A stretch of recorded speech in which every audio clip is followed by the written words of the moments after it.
નમસ્કાર તાલીમાર્થી મિત્રો, આજના લર્નિંગ પ્રોગ્રામમાં હું વિપુલ પટેલ ખેરવા આઈટીઆઈ તરફથી આપનું હાર્દિક સ્વાગત કરું છું।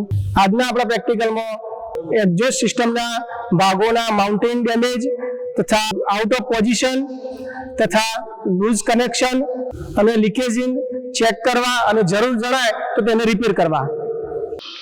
આજના આપણા પ્રેક્ટિકલમાં જરૂરી મશીનરીમાં એક 4-વ્હીલર વ્હીકલ, 2 પોસ્ટ લિફ્ટ અને ગેસ વેલ્ડિંગ પ્લાન્ટ।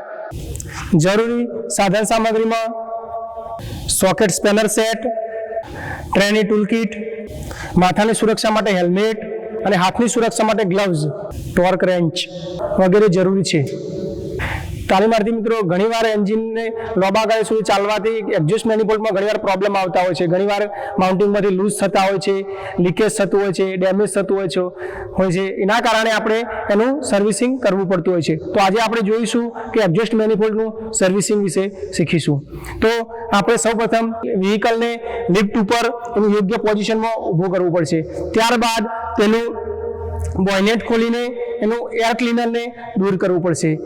ત્યારબાદ તેનું બમ્પર ખોલીને એક્ઝોસ્ટ મેનિફોલ્ડને આપણે રિમૂવ કરવાનો ટ્રાય કરીશું। બોયનેટને ખોલવા જઈએ છીએ।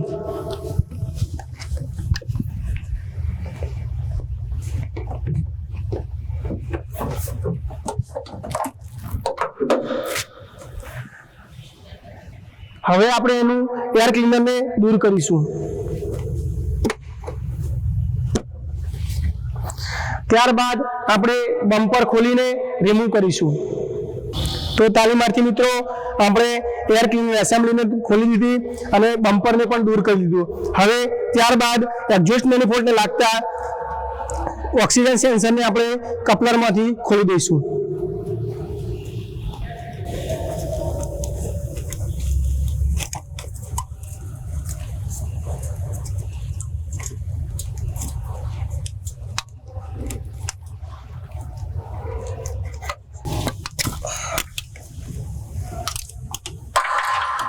હવે ઓક્સિજન સેન્સરને ખોલ્યા બાદ આપણે એક્ઝોસ્ટ મેનિફોલ્ડના માઉન્ટિંગમાંથી એને લૂઝ કરી દઈશું।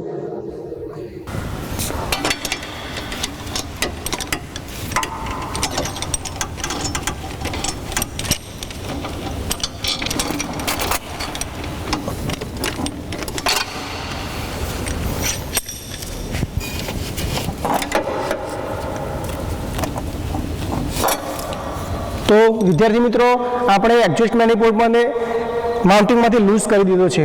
ત્યારબાદ હવે આપણે અર્થિંગ કેબલને ત્યાંથી છૂટો પાડવો પડશે।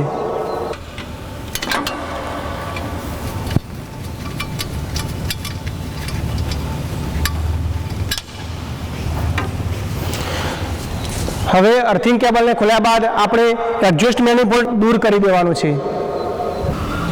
વિદ્યાર્થી મિત્રો, એક્ઝોસ્ટ મેનિફોલ્ડને બહાર નીકળતી વખતે ધ્યાન રાખવાનું કે કોઈ જગ્યાએ અથડાય નહીં, એના લીધે બીજો કોઈ પાર્ટ્સ કે રેડિએટર ચોક ડેમેજ ના થાય તેનું ખાસ ધ્યાન રાખવું।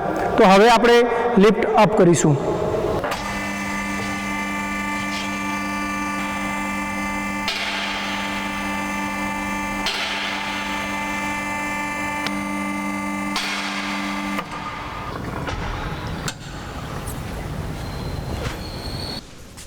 તો વિદ્યાર્થી મિત્રો, આપણે લિફ્ટને યોગ્ય હાઇટ સુધી આપણે અપ કરી હતી। સેફ્ટી પર્પઝથી સાયલેન્સર ગરમ હોય એની માટે આપણે હાથમાં રબરના ગ્લવ્સ અને માથાની સુરક્ષા માટે હેલ્મેટ પહેરવું ફરજિયાત છે। વિદ્યાર્થી મિત્રો, આપણે એક્ઝોસ્ટ મેનિફોલ્ડ અને કેટાલિક કન્વર્ટર ખોલી દીધું। તો હવે આપણે નીચે એક્ઝોસ્ટ પાઇપ, મફલર અને ટેલ પાઇપને ખોલીશું। તો સૌપ્રથમ આપણે એક્ઝોસ્ટ પાઇપને ખોલવા જઈએ એની પહેલાં આપણે O2 સેન્સરના કપલરને ખોલી દઈશું। હવે આપણે રબરના માઉન્ટિંગને લૂઝ કરીશું સોકેટ સ્પેનરની મદદથી।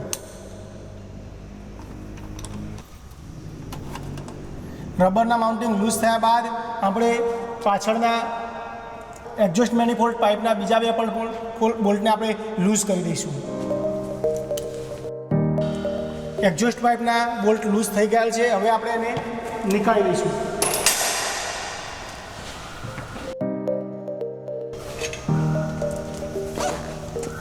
પાઇપના બોલ્ટ નીકળી ગયા બાદ આપણે માઉન્ટિંગમાં પરથી એને લૂઝ કરીને નીકાળી લઈશું.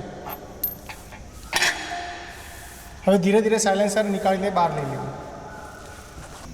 તો આપણે પહેલાં એડજસ્ટ પાઇપને ખોલી દીધી. હવે આપણે આ મફલર અને આ ટેલ પાઇપને ખોલીશું. એની પહેલાં આપણા ટેલ પાઇપનો બોલ્ટને લૂઝ કરવો પડશે.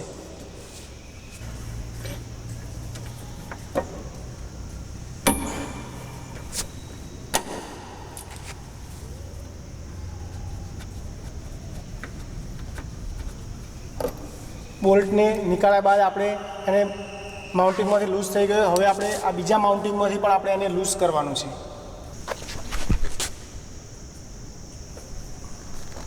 માઉન્ટિંગમાંથી લૂઝ કર્યા બાદ આપણે આ માઉન્ટિંગમાંથી પણ એને નીકાળી દઈશું.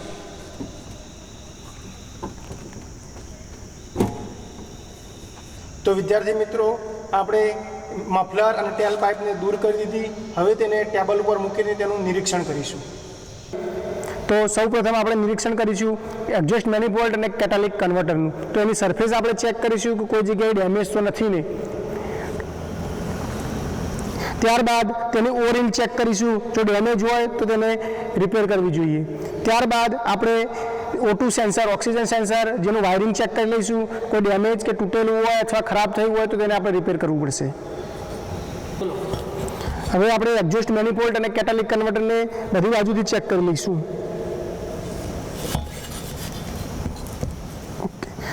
કોઈ જગ્યાએથી લીકેજ ના હોય તો તેને ફિટ કરી દેવું.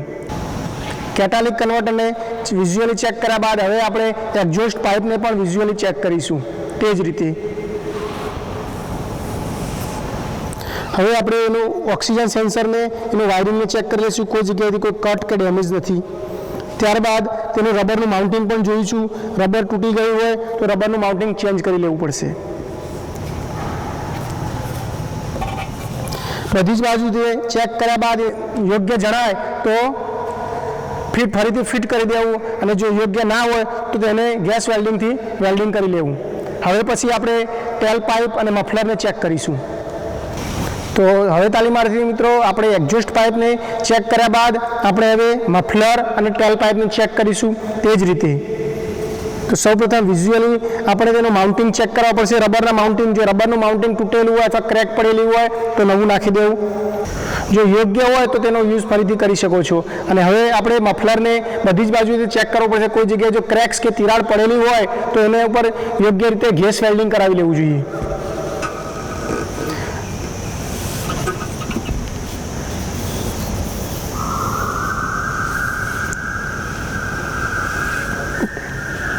તો હવે વિઝ્યુઅલી દરેક પાર્ટનું ઇન્સ્પેક્શન થઈ ગયું છે. તો એ બધા જ ઓકે છે. તો હવે બધા એને પાછા આપણે રિવર્સ ક્રમમાં એને ફિટ કરીશું.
તો તાલીમાર્થી મિત્રો, આપણે એક્ઝોસ્ટ સિસ્ટમના બધા ભાગો ફિટ કરી દીધા.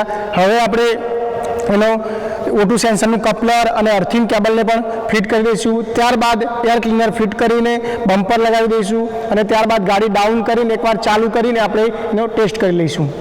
તો હવે આપણે એને એકવાર સ્ટાર્ટ કરીને ચેક કરી લઈશું એનો અવાજ અબનોર્મલ આવે છે કે નહીં. તો એને પહેલાં આપણે ગાડી ન્યૂટન છે કે નહીં તે તપાસી લેવાનું, અને પછી સેલ મારવાનું.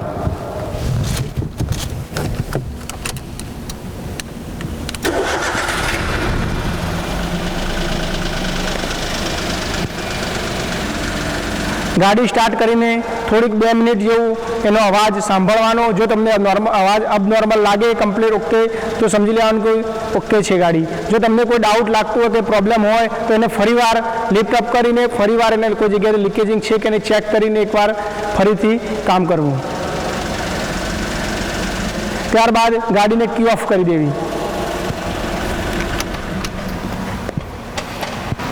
તો વિદ્યાર્થી મિત્રો, આજે આપણે આ પ્રેક્ટિકલમાં એક્ઝોસ્ટ મેનિફોલ્ડને રિમૂવ કર્યો, એના દરેક ભાગોનું ઇન્સ્પેક્શન કર્યું, ચેક કર્યા.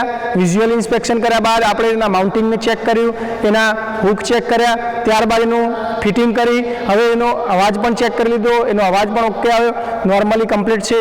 તો હવે આપણે એના ઉપર કામ કરતી વખતે રાખવી પડતી સાવચેતીઓ વિશે જોઈ લઈશું. તો એમાં આપણે સૌપ્રથમ હેન્ડ ગ્લવ્સ પહેરવા પડશે હાથની સુરક્ષા માટે.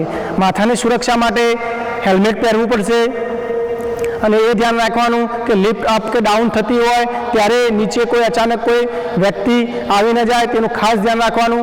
લિફ્ટને યોગ્ય રીતે લોક કરવી જેથી કરીને કોઈ અકસ્માત ના થાય તે માટે ધ્યાન રાખવાનું. તમે જે પણ ટૂલ્સનો ઉપયોગ કરો છો તેના ઉપર ગ્રીસ કે ઓઇલ જેવો કોઈ ચીકણો પદાર્થ લાગેલો ન હોવો જોઈએ. નીચે ફર્શ પર કોઈ ઓઇલ કે ગ્રીસ જેવો ચીકણો પદાર્થ ન હોવો જોઈએ જેનાથી સ્લીપ ના થઈ જવાય. જે પણ બોલ્ટ કે નટ ખોલ્યો હોય તેને યોગ્ય રીતે ટોર્કથી ટાઈટ કરી દેવો જેના કારણે અકસ્માત થવાની સંભાવના ના રહે. ઓક્સિજન સેન્સરના કપલર જે પણ ખોલ્યા હોય તેને યોગ્ય રીતે પાછા ફિટ કરી દેવા. ધ્યાન રાખવું કે કોઈ જગ્યાએથી વાયરનો તૂટેલો કે બ્રેક થયેલો ના હોવો જોઈએ. તો તાલીમાર્થી મિત્રો, આશા રાખું છું કે તમને આ પ્રેક્ટિકલમાં વિશેષ માહિતી મળી ગઈ હશે. આભાર.